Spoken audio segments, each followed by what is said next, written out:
of September 2012, the Canadian Foreign Affairs Minister announced at the APEC summit in Russia that his country would be severing ties with Iran.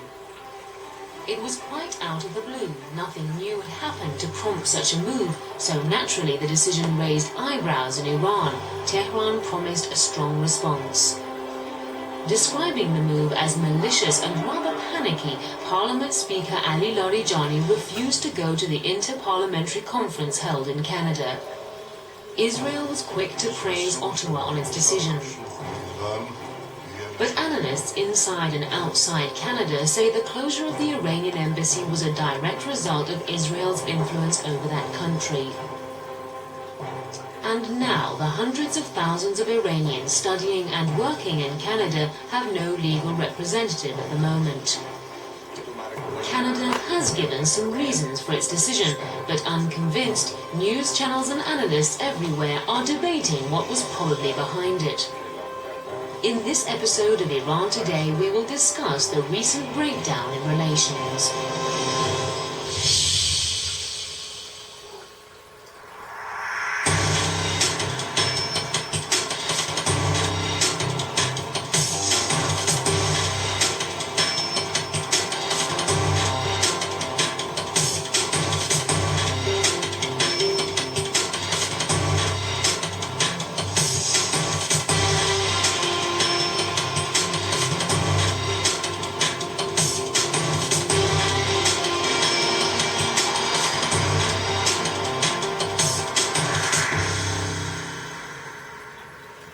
In 1955, diplomatic relations between Iran and Canada began.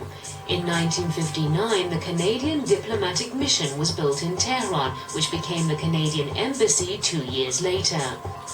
Up until then, the British Embassy mediated between the two nations and gave the go-ahead for all their bilateral agreements. Iran-Canada ties were good because Iran's Pahlavi monarchy was a staunch US ally. The relationship goes back to the times of Shah.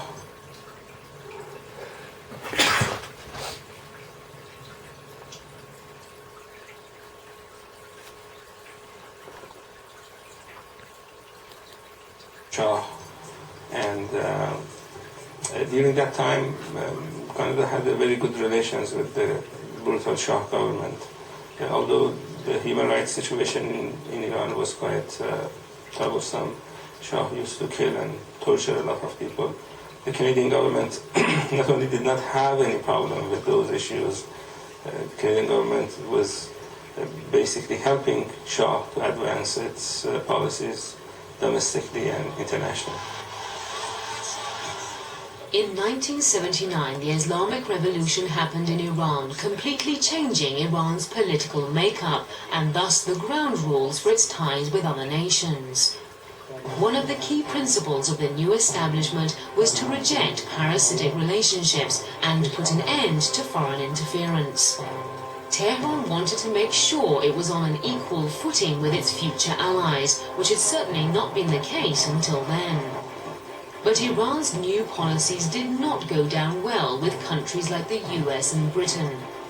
During the Shah's time, Iran protected their interests in the region, was their military base in the Middle East, and their supplier of cheap oil, among other things. After the revolution, the US and Britain tried to keep the upper hand by refusing to adjust to the new Iranian system of independence that was a result of years of suppressed Iranian sentiment. Frustration mounted, and less than a year after the revolution, a group of Iranian students stormed the US embassy in Tehran, taking its personnel hostage for 444 days. Diplomatic ties totally broke down. 5 US embassy personnel that were absent that day took refuge in the Canadian embassy. In 2010, PressTV interviewed Ken Taylor, who was the Canadian ambassador to Iran in 1979, the year of the revolution and the hostage case. We put together some plans, and then we needed the involvement of the Americans, so the CIA put together a plan. There were really 3 exfiltration plans, if you would, and eventually when the 2 CIA officers, agents came, on the Saturday before the Monday when they left, the U.S. diplomats who were with us opted for the CIA option, which was the documentary team. When the US embassy was closed, Canada closed its embassy in Tehran.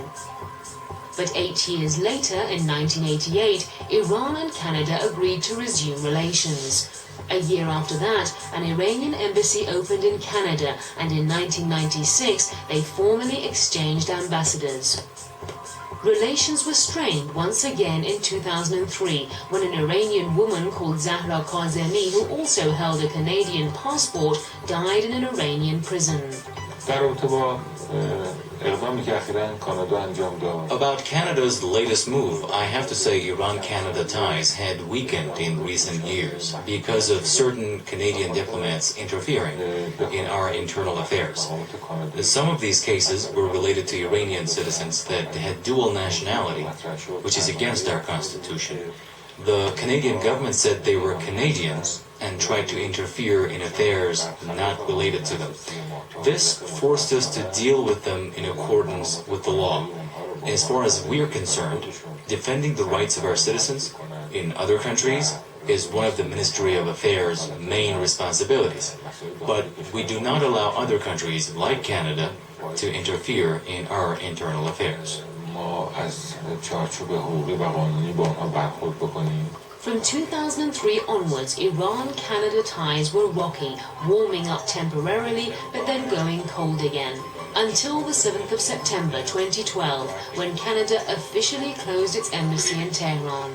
Diplomatic relations between Canada and Iran have been suspended. All Canadian diplomatic staff have already left Iran, and Iranian diplomats in Ottawa have been instructed to leave Canada within 5 days. So what prompted this move? Mr. Bard said the reasons were Iran's nuclear energy program, which he called a military nuclear program, Iran's support for the Syrian government, human rights issues in Iran, the threat he said Iran poses Israel, and fears for the safety of Canadian diplomats in Iran. در واقع تعلیق رابطه کانادا با ایران Canada has given some reasons for terminating ties with Iran, one of them being Iran's nuclear energy program. Canada has ignored the fact that it is Iran's sovereign right to have this technology. The other reasons they gave were to do with human rights and Iran's support for Syrian governments. But there are other political reasons that they've kept quiet about. Iran continues to assert its right to nuclear technology.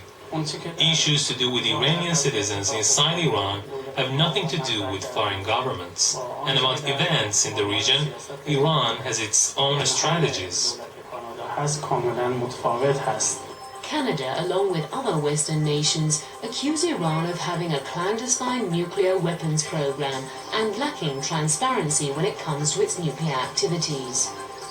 That's despite the fact that Iran is a signatory to the Non-Proliferation Treaty, and none of the International Atomic Energy Agency's numerous reports have found evidence that Iran's nuclear activities are military.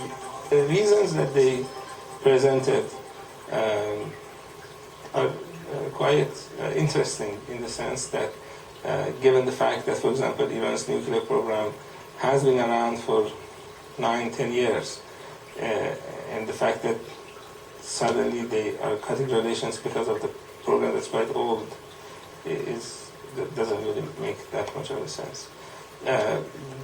The Iranian government has been asking both parties in Syria to refrain from killing each other, and they have asked for a political settlement. The Canadian government, the US government, the Israeli government, the British government has been helping one side militarily to kill more people. And the Iranian government's position also is not new. The fact that Iran wants to see a political settlement in Syria has been around since the beginning of the crisis. Canada has also accused Iran of giving the Syrian government military aid during the country's recent upheaval. Iran denies this. On the other hand, Western nations do not deny giving weapons to Syrian armed groups.